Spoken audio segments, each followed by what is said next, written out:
Hazrat Mu'adh Juhani Raziallahu anhu reports that Rasulullah sallallahu alaihi wasallam said, "Whoever reads the Qur'an and acts upon what is contained in it, his parents will be made to wear a crown on the day of judgment, the brilliance of which will excel that of the sun, if the same were within your worldly houses.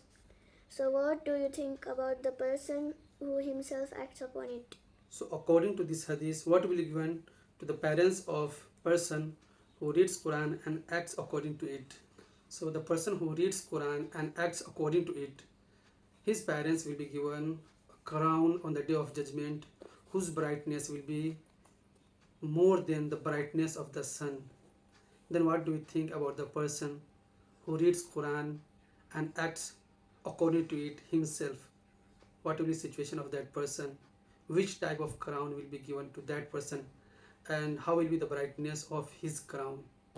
So if you also want that your parents will be given the crown on the day of judgment, whose brightness will be more than the brightness of the sun, and you should be treated well on the day of judgment, then read Quran and act according to it. Yes, Fatima? Yeah. So Fatima, what will you do if you want your parents will be given a crown on the day of judgment by Allah subhanahu wa ta'ala?